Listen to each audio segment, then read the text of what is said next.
নমস্কার বন্ধুরা, অন্নপূর্ণা যোজনায় কারা যোগ্য, কারা অযোগ্য এবং কারা টাকা পাবেন, কারা পাবেন না 17ই আগস্ট থেকে এই নিয়ে মাননীয় মুখ্যমন্ত্রী 12/8/2026 সাংবাদিক বৈঠক করে জানিয়ে দিয়েছেন। এবং এই বৈঠক থেকে পাওয়া তথ্য অনুযায়ী আপনাদের বেশ কিছু প্রশ্নের উত্তর এই ভিডিওর মাধ্যমে দেব। প্রথমত, যদি 10,000 টাকার বেশি কোনো মহিলা রোজগার করে থাকেন, তিনি অন্নপূর্ণা যোজনার মাধ্যমে 3,000 টাকার আর্থিক সহায়তা পাবেন কিনা। স্বামী যদি চাকুরি করে থাকেন, তাহলে তার স্ত্রী অন্নপূর্ণা যোজনার আর্থিক সহায়তা পাবেন কিনা। এক পরিবারের যদি একাধিক মহিলা অন্নপূর্ণা যোজনার জন্য আবেদন করে থাকেন, ধরুন একটি পরিবারের শাশুড়ি, বৌমা বা মেয়ে, এই রকম 2 থেকে 3 জন তারা যোগ্য উপভোক্তা একই পরিবারেরই দেখিয়েছেন, সব কিছু ঠিকঠাক, তারা অন্নপূর্ণা যোজনার টাকা পাবেন কিনা। তাছাড়াও 3টি রুম আছে, এই 3টি রুম বা তার বেশি রুম থাকলে অন্নপূর্ণা যোজনার টাকা আপনি পাবেন কিনা। এছাড়াও 50 ডেসিমেলের বেশি যদি আপনার জমি থেকে থাকে বা আপনার পরিবারের জমি থেকে থাকে, তাহলে ওই পরিবারের কোনো মহিলা সদস্য অন্নপূর্ণা যোজনার আর্থিক সহায়তা পাবেন কিনা। একই সঙ্গে বিধবা ভাতা, প্রতিবন্ধী ভাতা, পেনশন প্রাপক তারা এই অন্নপূর্ণা যোজনার আর্থিক সহায়তা পাবেন কিনা।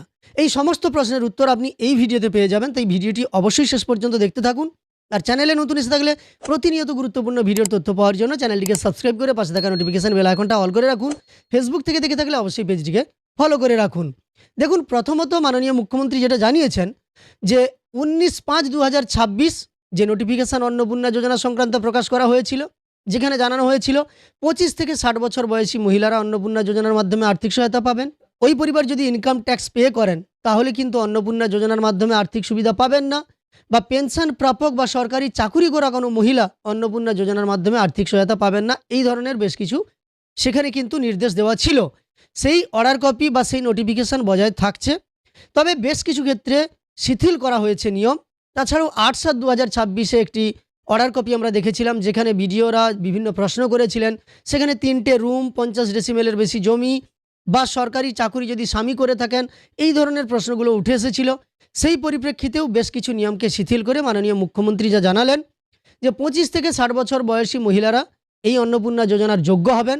তারা যদি নিজে কোনো চাকরি করে থাকেন, সেখানে তার আয় যদি 10,000 টাকার বেশি হয়ে থাকে প্রত্যেক মাসে, তাহলে তারা কিন্তু অন্নপূর্ণা যোজনার আর্থিক সহায়তা পাবেন না।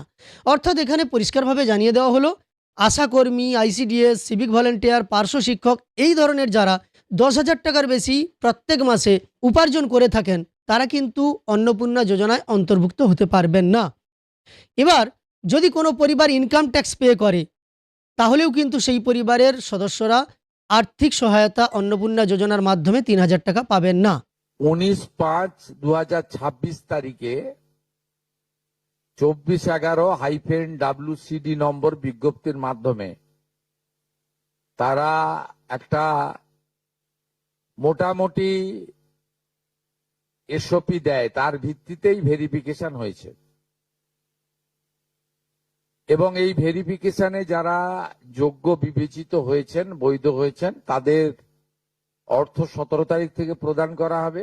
যারা যোগ্য বিবেচিত হয়েছেন তাদের বয়স 25 থেকে 60 বছরের মধ্যে হতে হবে, আগেই বলা আছে।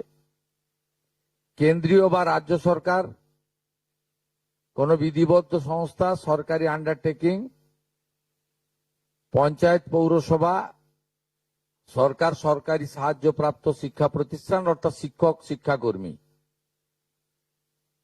স্থায়ী সরকারি চাকরিতে নিযুক্ত থাকেন বা পেনশনার্স আসবে না যেহেতু 60 ঊর্ধ্ব, এটা ইরেলিভেন্ট, এরা এই বেনিফিটের মধ্যে পড়ছেন না। তাছাড়া যারা আয়কর প্রদান করেন, অর্থাৎ এখন আয়করের ঊর্ধ্ব সীমা হচ্ছে 12 লক্ষ টাকা বছরে। 12 লক্ষ টাকা পেরিয়ে গেলে আয়কর দিতে হয়। যে পরিবার আয়কর দেন, অর্থাৎ যার বাৎসরিক আয় 12 লক্ষ টাকা, সেই পরিবার এই কর্মসূচি অন্তর্ভুক্ত হওয়ার সুযোগ পাবেন না। যে মহিলা নিজে 10,000 টাকার বেশি নিজে উপার্জন করেন মাসে, তাকেও এর বিবেচনার মধ্যে প্রাথমিকভাবে আনা হয়নি। কিন্তু এক্ষেত্রে যারা ক্যাজুয়াল, কন্ট্রাকচুয়াল, মানে বাড়ির পুরুষ মানুষরা, তাদের বাড়ির পরিবারের স্ত্রী বা অন্যরা বিবেচিত হবেন। যদি কোনো মহিলা, এটা একটি নারী অর্থনৈতিক সশক্তিকরণের স্কিম, সেক্ষেত্রে যিনি সরাসরি নিজে 10,000 টাকার বেশি উপার্জন করেন তাকে বিবেচনা করা হবে না। এবার যে সমস্ত মহিলারা বিধবা ভাতা কিংবা প্রতিবন্ধী ভাতা এই ধরনের পেনশন স্কিমের মাধ্যমে আর্থিক সহায়তা পেয়ে থাকেন, তারা কি অন্নপূর্ণা যোজনার আর্থিক সহায়তা পাবেন? মুখ্যমন্ত্রী পরিষ্কার করেছেন যে যারা বিধবা ভাতা বা এই ধরনের কোনো পেনশন স্কিমের মাধ্যমে আর্থিক সহায়তা পেয়ে থাকেন, সেটা 1,500 টাকা বা 3,000 টাকার কম বা 1,000 টাকা, অর্থাৎ 3,000 টাকার কম যারা পেয়ে থাকেন, তাদের এই সবচেয়ে বেশিটা অর্থাৎ অন্নপূর্ণা যোজনার মাধ্যমে 3,000 টাকার আর্থিক সহায়তা চালু হয়ে যাবে, আর যেটা কম ছিল সেটা বন্ধ হয়ে যাবে। অর্থাৎ আমি যদি বিধবা ভাতার উদাহরণ দিই, তাহলে তারা এবার থেকে 3,000 টাকার আর্থিক সহায়তা পাবেন। আগামী মাস থেকে অর্থাৎ সেপ্টেম্বর থেকে যেটা 1,500 টাকা করে পাওয়ার কথা ছিল বিধবা ভাতায়, সেটা তাদের বন্ধ হয়ে যাবে। কিন্তু এই নিয়মটা শিথিল করা হয়েছে প্রতিবন্ধীদের ক্ষেত্রে। যারা প্রতিবন্ধী ভাতা পান, অর্থাৎ মাসে এখন 1,000 টাকা করে, আগামী মাস থেকে 1,500 করে পাবেন, তারা অন্নপূর্ণা যোজনার মাধ্যমে 3,000 টাকাও পাবেন। সেই সমস্ত মহিলারা মোট 4,500 টাকা প্রত্যেক মাসে আর্থিক সহায়তা সরকারিভাবে পেয়ে যাবেন। এছাড়াও আরেকটি ক্ষেত্রে শিথিল করা হয়েছে, যে সমস্ত মহিলারা পিএম কিষাণের মাধ্যমে আর্থিক সহায়তা পান, যারা বর্তমানে কেন্দ্র সরকারের দেওয়া 6,000 করে পাচ্ছেন এবং আগামী দিনে রাজ্য সরকারের 3,000 তার সঙ্গে যুক্ত হবে, তারাও কিন্তু এইভাবে অন্নপূর্ণা যোজনার মাধ্যমে 3,000 টাকার আর্থিক সহায়তা পেয়ে যাবেন। 25 থেকে 60-এর মধ্যে যারা 3,000 টাকার কম ভাতা পান, ধরুন উইডো পেনশন 1,500 টাকা এই মাস থেকে হয়েছে, গত মাস পর্যন্ত ছিল 1,000 টাকা, তাদেরকে হায়ারটা দেওয়া হচ্ছে, 3,000 টাকাটাই দেওয়া হচ্ছে অন্নপূর্ণা যোজনাতে। এই ধরনের যত স্কিম 25 থেকে 60 মহিলাদের রয়েছে, যারা 3,000 টাকার কম পান বিভিন্ন ভাতা, তাদেরকে 3,000 টাকার অন্নপূর্ণা যোজনার ভাতাটাই দেওয়া হচ্ছে। এক্ষেত্রে দুটি ক্ষেত্রে আমরা শিথিল করছি। একটা হচ্ছে দিব্যাঙ্গ ভাতা যারা পান, তারা দুটো ভাতাই পাবেন। তারা দিব্যাঙ্গ ভাতা যেটা আগস্ট মাস থেকে 1,500 হয়ে যাবে সেটাও পাবেন, অন্নপূর্ণা যোজনা 3,000ও পাবেন, শুধুমাত্র ফিজিক্যালি চ্যালেঞ্জদের ক্ষেত্রে। আর পিএম কিষাণ সম্মান নিধির ক্ষেত্রে, এই দুটি ক্ষেত্রে আমরা এটাকে শিথিল রাখছি। এবার মাননীয় মুখ্যমন্ত্রী 3টে রুম বা তার বেশি রুম যদি থেকে থাকে সেই পরিবার এবং 50 ডেসিমেলের বেশি যদি জমি থেকে থাকে সেই পরিবার অন্নপূর্ণা যোজনার আর্থিক সহায়তা পাবেন কিনা সেই ব্যাপারে পরিষ্কারভাবে যা জানিয়েছেন। গ্রামের ক্ষেত্রে 3টে বা তার বেশি কক্ষ থাকলেও অন্নপূর্ণা যোজনার মাধ্যমে আর্থিক সুবিধা পাওয়া যাবে, এক্ষেত্রে কোনো সমস্যা নেই। আর 50 ডেসিমেল জমির ক্ষেত্রে তিনি 7টি কর্পোরেশন এলাকা ছাড়া আর বাকি সমস্ত ক্ষেত্রে, অর্থাৎ গ্রাম কিংবা পুরসভার ক্ষেত্রে এই বিষয়টাকে ছাড় দিয়ে দিয়েছেন। মানে 50 ডেসিমেলের বেশি জমি থাকলেও অন্নপূর্ণা যোজনার আর্থিক সহায়তা পাবেন। কেবলমাত্র 7টি কর্পোরেশন এলাকায় অন্নপূর্ণা যোজনায় আর্থিক সহায়তা পাবেন না যদি সেই পরিবারে 50 ডেসিমেলের বেশি জমি থাকে, এটাও পরিষ্কারভাবে জানিয়ে দিয়েছেন। এছাড়াও এর আগে যেটা অনেক মহিলার নাম বাদ চলে গেছিল, 3 কক্ষ বিশিষ্ট বাড়ি, এটা গ্রামের ক্ষেত্রে এক্সাম্পট করে দেওয়া হয়েছে। গ্রামের ক্ষেত্রে কোনো বাড়ির সংখ্যা রাখা হয়নি, শিথিল করে দেওয়া হয়েছে। অর্থাৎ গ্রামীণ এলাকার মহিলারা এবারে আরো বেশি সংখ্যায় সুযোগ পাবেন। তাদের ক্ষেত্রে, গ্রামীণ ক্ষেত্রে 3 কক্ষ বিশিষ্ট বাড়ি, যেটা জুলাই মাসে ওই ক্রাইটেরিয়াটা থাকার কারণে অনেকে বঞ্চিত হয়েছেন, এবারে আর বঞ্চিত তারা হচ্ছেন না। এবং শুধুমাত্র জমির পরিমাণের ক্ষেত্রেও যে 7টি কর্পোরেশন রয়েছে, সেখানে শুধুমাত্র 50 ডেসিমেলের বেশি জমির মালিকানা যারা কর্পোরেশন এলাকা, কলকাতা হাওড়া কর্পোরেশন এলাকা 7টি, পৌর এলাকা এবং গ্রামীণ এলাকাতে ছাড় দেওয়া হয়েছে জমির পরিমাণের ক্ষেত্রে।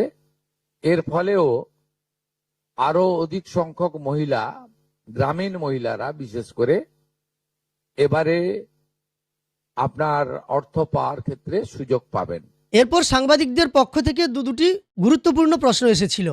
একটি, যদি একই পরিবারের একাধিক মহিলা অন্নপূর্ণা যোজনার মাধ্যমে আর্থিক সুবিধা পাওয়ার যোগ্য হন, আমি উদাহরণ হিসেবে বলতে পারি একটি পরিবারের শাশুড়ি এবং বৌমা কিংবা তার উপযুক্ত কোনো মেয়ে, তারা যদি অন্নপূর্ণা যোজনার যোগ্য হয়ে থাকেন, তাহলে 2 বা ততোধিক মহিলারা কি অন্নপূর্ণা যোজনার মাধ্যমে আর্থিক সুবিধা পাবেন? এখানে মাননীয় মুখ্যমন্ত্রী জানিয়েছেন ক্রাইটেরিয়া ফুলফিল করতে পারলে অবশ্যই তারা অন্নপূর্ণা যোজনার মাধ্যমে আর্থিক সুবিধা পাবেন। একই পরিবারে একের বেশি মহিলারা যোগ্য হয়ে থাকলে অন্নপূর্ণা যোজনার আর্থিক সুবিধা পাবেন, সেক্ষেত্রে কোনো সমস্যা নেই। আরেকটি প্রশ্ন করা হয়েছিল মাননীয় মুখ্যমন্ত্রীকে, স্বামী যদি চাকুরি করে থাকেন তাহলে তার স্ত্রী অন্নপূর্ণা যোজনার মাধ্যমে আর্থিক সুবিধা পাবেন কিনা গ্রামীণ এলাকার ক্ষেত্রে।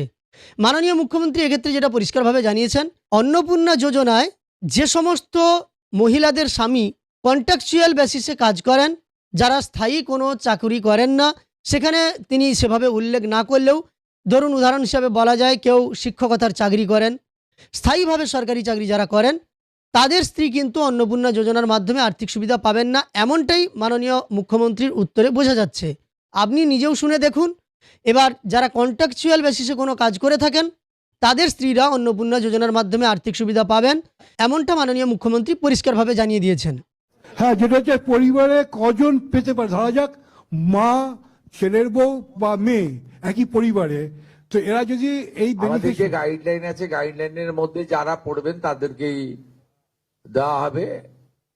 আপনার তো এই সরকারি, আপনার যে গাইডলাইন নির্দিষ্ট করে দেওয়া হয়েছে সেই গাইডলাইনের মধ্যে পড়বেন। কোন পরিবারে একজন হতে পারে, একাধিক ব্যক্তি হতে পারে, যে গাইডলাইন নির্দিষ্ট করা হয়েছে শিশু ও নারী কল্যাণ দপ্তর থেকে, সেই গাইডলাইন অনুযায়ী তারা পাবেন। ধন্যবাদ। সরকারি কর্মচারী, আয়কর প্রদানকারী ও যে মহিলা নিজে 10,000 টাকার বেশি রোজগার করেন তারা বাদ দিয়ে। গ্রামের দিকে যারা সরকারি চাকরি করেন তার স্ত্রী এইটা কি আবেদন করতে পারবেন অন্নপূর্ণা যোজনায়? সরকারি চাকরি করেন, সে শিক্ষক হতে পারেন বা অন্য- পার্মানেন্ট সরকারি কর্মচারীর ক্ষেত্রে তো তার স্ত্রীর কথা বলছি। স্কিম নেই। স্যার তার সরকারি কর্মচারীর ক্ষেত্রে তো যে স্থায়ী সরকারি কর্মচারী তিনি না, পাবেন আমি সেটা বলছি না স্যার, মানে তার স্ত্রীকে মানে পাবে কি? ক্যাজুয়াল পার্ট টাইম এরা পাবেন তো। স্যার আমি সরকারি কর্মচারী বলছি না, যারা যারা ক্যাজুয়াল কন্ট্রাকচুয়াল পান, নট পার্মানেন্ট, তাদের পরিবারের ক্ষেত্রে কোনো বাদ নেই, সবাই পাবেন। পার্মানেন্ট কোনো আমি ক্যাটাগরির কথা বলবো না, পার্মানেন্ট যিনি করেন, পার্মানেন্ট চাকরি যিনি কেন্দ্র বা রাজ্য সরকারের, তিনি পাবেন না। ওনার ভাই স্ত্রী পেতে পারেন, ওনার বাড়ি, ওনার বোন পেতে পারেন, কোনো রেস্ট্রিকশন নেই। আর জিএসটি যেটা, সেটাও এক্সাম করে দেওয়া হয়েছে। আশা করি এই ভিডিওর মাধ্যমে আপনাদের বেশ কিছু তথ্য ক্লিয়ার করতে পারলাম। অন্নপূর্ণা যোজনায় কারা টাকা পাবেন, কারা টাকা পাবেন না, কারা যোগ্য কিংবা কারা যোগ্য নয়, এই ব্যাপারে মাননীয় মুখ্যমন্ত্রীও পরিষ্কারভাবে জানিয়েছেন। প্রত্যেকটা পয়েন্ট আপনাদের কাছে উল্লেখ করলাম। এরপরেও আপনাদের কিছু জানার থাকলে অবশ্যই কমেন্টে জানিয়ে দেবেন। আর ভিডিওটি ভালো লাগলে একটি লাইক করার সঙ্গে সঙ্গে চ্যানেলটিকে সাবস্ক্রাইব করে পাশে থাকা নোটিফিকেশন বেল আইকনটা অল করে রাখবেন। ফেসবুক থেকে দেখে থাকলে অবশ্যই পেজটিকে ফলো করে রাখবেন।